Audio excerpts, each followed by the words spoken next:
about your milky cows and everything, then we don't miss anything before the end, and Dr. Nassimi can take all your comments into account. Right, we have 2 more groups to go. Another volunteer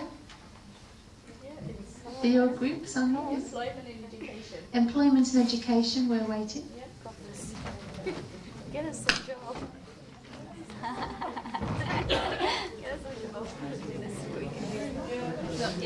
a job.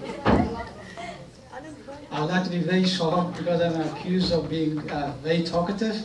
So I'll just make a couple of quick points. And it implies both on Afghanistani women inside and here in the UK. So the first thing, as I was raised in Afghanistan, I graduated from high school in Afghanistan, and I faced these challenges in my country. And I came here, and as I see many Afghan kids here facing the same challenges. First is the language barrier. Though when I was in Afghanistan, my parents knew the language, but they were not illiterate to teach me how to solve my problems in a school.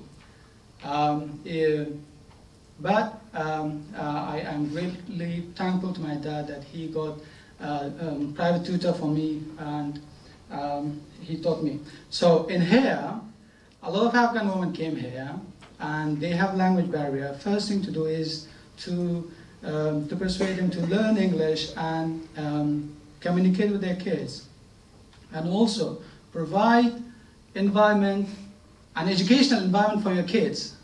Back in my country, when I was studying there, I mean, there was no specific room for studying, even though some had, some didn't have. So even now in here, as Fire rightly said that the Afghan women, I really respect them, but they're watching too much Indian dramas or any dramas, but at the same time they are sitting with their kids, and they are watching TVs or movies. And if you ask any of these kids who has not been to India once, but if you ask them, "Kaise ho?" they will they will answer you, "Main theek hu." So which means that they know the language, so they learn from there. And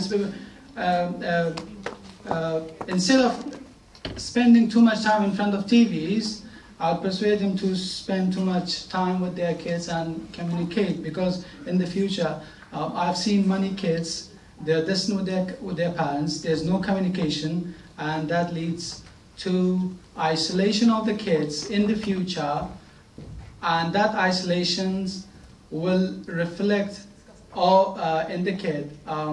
He or she will distance himself from culture, religion, or whatever you may find it. And the other thing is that we should send a clear message to the parents that education is very important. Unless you send this message, you cannot bring on board those women and those families to change the country. And also, I'd like to make some points that I saw back in my country. They were very helpful. There were some organizations, the women were going to the houses and asking the families to let them stay in their house for 1 hour with their woman, teach them how to read and write, and also how to be a good tailor. So, and I saw many people, they were taught that way. And one of my far relative, and I saw them, she was like 40, and at the age of 40 she learned how to read and write. So I think it's a successful story, and we have to pursue that kind of thing. And also, one thing more I've seen both in here and in my country, the priorities for the families differs, and that differ also resembles. I mean, it's also because of the culture. Some culture they respect and they value the education more than the other culture.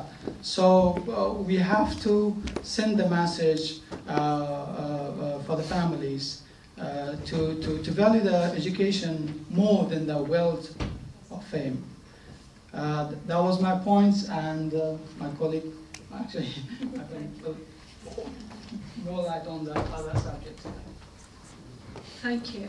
I'm an Iranian refugee, come from Iran about when I was 23 years old. So I started from scratch, and as a refugee I know what are the barriers to become successful in this country, and you know what are the difficulties people are facing. I'm a business advisor, and I help Iranian and Afghan refugees to set up their own business. So I'm very happy to be here, especially to see Dr. Nassimi, because we worked as a colleague for a few years as a business advisor. And the reason I came here because I want to help and contribute to your campaign. I want to provide practical support to your campaign by running a business project. Afghanistani and Iranian Women's Business Center.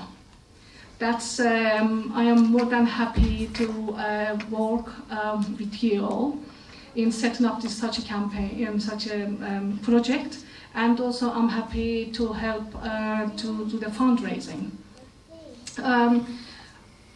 This project has got two bases, one in UK, one in Afghanistan.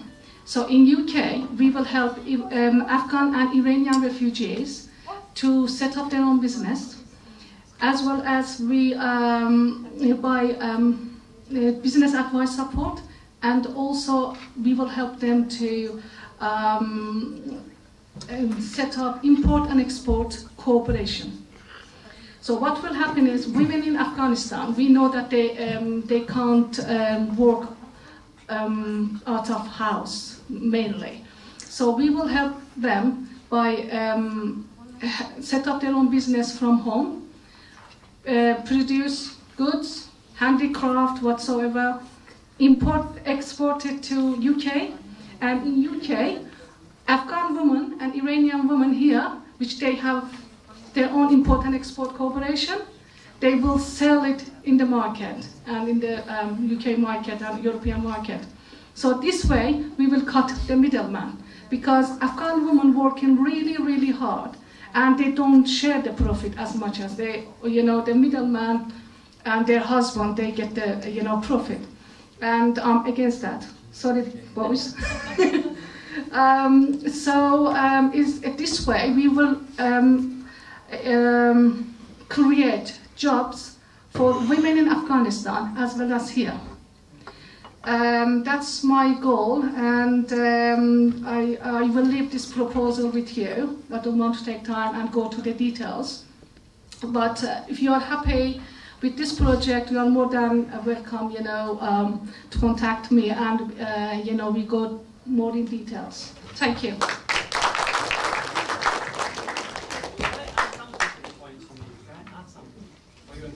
Can you add something? Yes. Just add something here about the employment opportunity for women. Very short.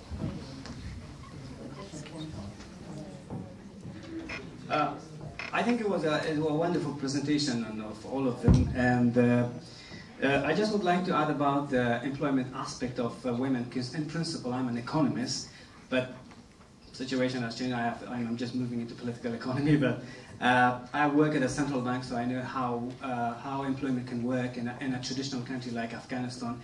So I remember, just to maybe my Iranian colleague, if I just would like to give her some proposals if she can expand it, because I understand from my experience in Afghanistan there have been a lot of, not a lot of, very few of them, but a lot of potential for microfinance and microcredit projects. If my friend from Iran knows, there's an organization called MESFA. I don't know what it stands for, but it's an organization which helps families to produce their families, because the problem, you know, in Afghanistan is that still it's a traditional country, culture has got its own barrier, religion with its strong perception in the mind of the people has its own barrier, so women are not allowed to go and go out and work for employment state or NGOs or let's say outside their home. So the good thing for increasing the employment will be microfinance and microcredit at local level and then community level rather than capitals of the countries. So that was only an extra comment. Thanks for the concrete suggestion for funders as well. Okay, I think we just have health left now. Who's our rapporteur? You two? That's great.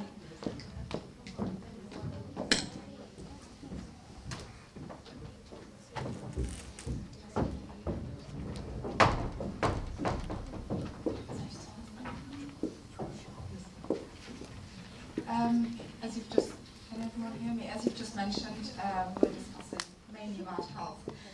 Even when I was, in fact, I have to be honest about that, even when I was writing my speech, which I was giving this morning, the one thing that came across my mind was, okay, there is a lot of it's a big issue when it comes to health. Obviously, if you're not well, you can't do anything.